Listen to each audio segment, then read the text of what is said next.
Assalamu alaikum. I'm your instructor from Dataset. In this Azure Fundamental course, we will study about cloud computing and we will study about their basic concept. What's in it for you? Here we will study what is cloud computing and then we will move on to the characteristic of cloud computing.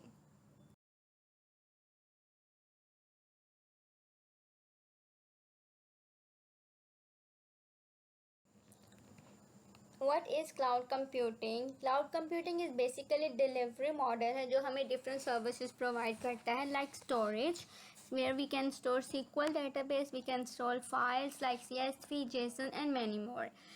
Storage में हमारे पास सिर्फ storage ही provide नहीं करता बल्कि आपके data को migrate करने में भी हेल्प करता है, वो वाली सर्विसेज भी सब प्रोवाइड करता है.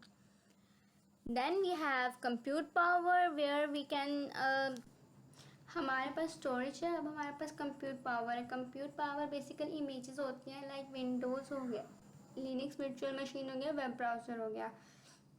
तो कंप्यूट पावर और स्टोरेज हमारे पास कंपोनेंट्स हैं. अब उनके आपस में कम्युनिकेशन के लिए जो हमें थर्ड चीज़ चाहिए होती है वो नेटवर्किंग चाहिए होती है. नेटवर्किंग के बाद हमारे पास एनालिटिक्स है फोर्थ टर्म विच मीन्स कि ये सब सर्विसेज जो हम क्लाउड में यूज़ कर रहे हैं तो वो हमें रिपोर्ट बना के देती है और एनालिटिक्स बताती है कि आपके वर्चुअल मशीन या आपके रिसोर्सेज या सर्विसेज जो आपने यूज़ किए हैं वो मैक्सिमम कितने किए हैं और उनकी जो कॉस्ट है और बिलिंग है वो क्या आ रही है.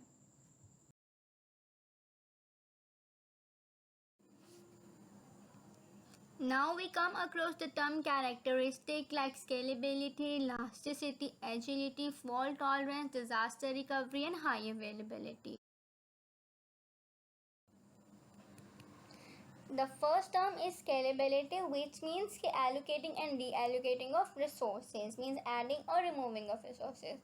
In this diagram, we have vertical scaling and here we have horizontal scaling. Vertical scaling में हम एक्चुअली क्या कर रहे हैं, अपने रिसोर्स का साइज इंक्रीज कर रहे हैं. फॉर एग्जांपल पहले मुझे जो मेरे पास जो रैम थी वो 4 GB थी, but later on I realize कि मुझे 8 GB की रैम चाहिए. Then I increase its size and after that I again increases the size from 8 to 12. That's how vertical scaling is works. It means scaling up means that we are increasing the size, and scaling down is obviously vice versa, which means we are decreasing the size. And now comes the term horizontal scaling. Horizontal scaling में ये होता है कि आप अपने resources को add करते जाते हो. Like I add here 1 CPU, then I add 2, 3 and 4. Similarly scaling in में होता है कि आप डिक्रीज करते रहते हो और स्केलिंग आउट में आप इंक्रीज.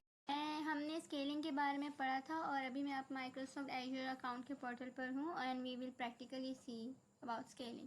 तो मैं सबसे पहले वर्चुअल मशीन क्रिएट करूँगी. वर्चुअल मशीन क्रिएट करते हुए वो हमसे थोड़ी सी इंफॉर्मेशन लेगा तो थोड़ा सा टाइम लगेगा. लाइक हम इधर प्रोवाइड करेंगे वीएम का नेम. ये है रीजन जहाँ पर हमने स्टोर करवानी है और ये कौन सी विंडो आपने वर्चुअल मशीन पर डाउनलोड करवानी है. यहाँ पे वो मुझसे पासवर्ड के बारे में पूछेगा.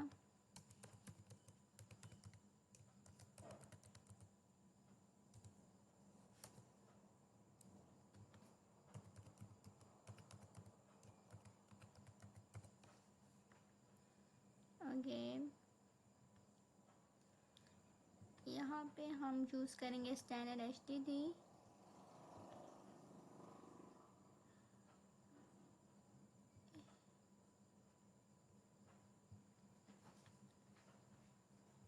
ऑटो शट डाउन में ऑटोमेटिकली मशीन शट डाउन हो जाएगी एट अ पर्टिकुलर टाइम पर. एक्सटेंशन यहाँ पे जो मैं इंस्टॉल करने जा रही हूँ वो है जी मालवेयर.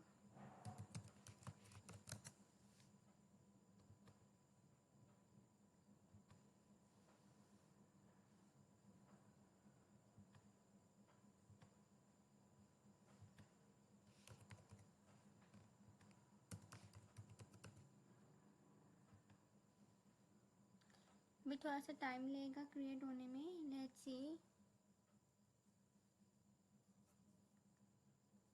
ओके, सो हमारी वर्चुअल मशीन क्रिएट हो गई है.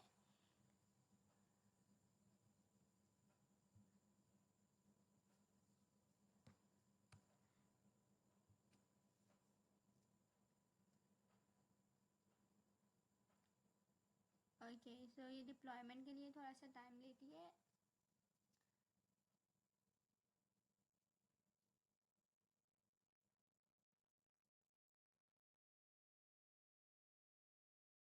मशीन क्रिएट हो चुकी है।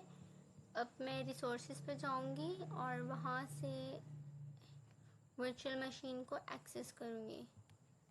Like here it is this, and I was showing you the size how I can scale it.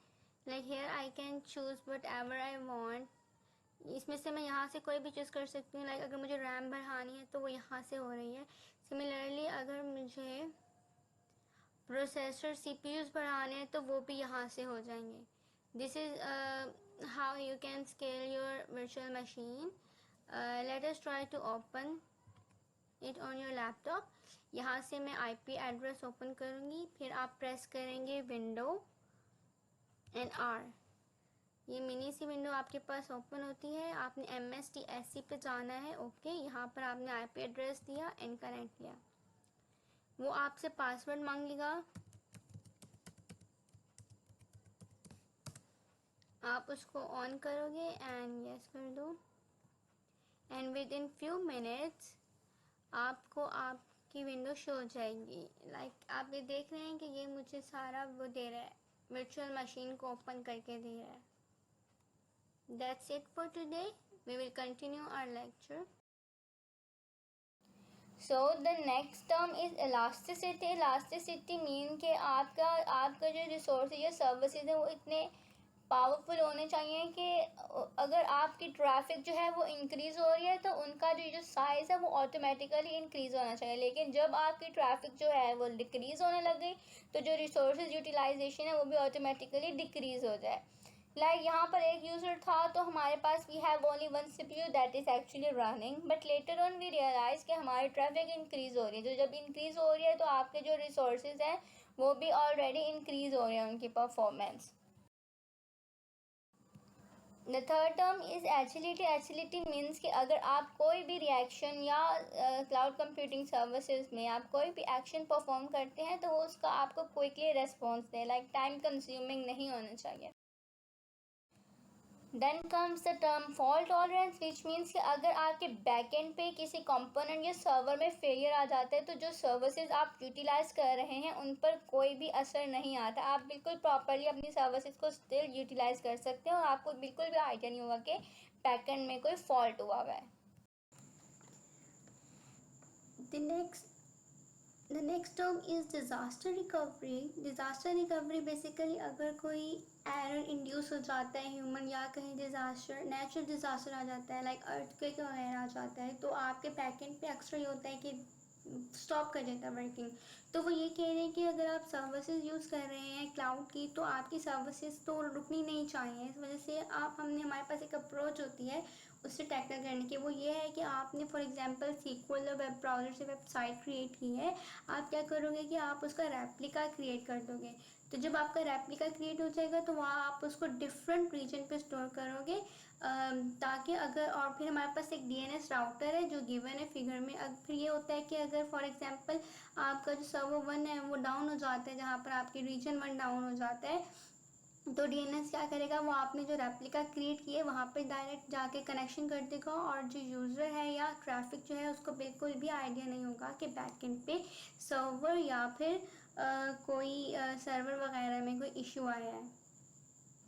Then the last term comes in that is high availability, which means कि आपका जो services है वो आपके पास 100% available हो, उसका down time कम से कम हो।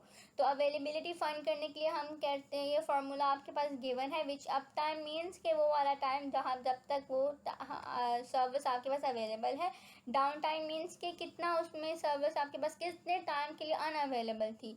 Then we use this formula to find how much availability the service है। आज के लेक्चर में इतना ही। We will continue our next lecture for inshallah by tomorrow. So take care and thank you.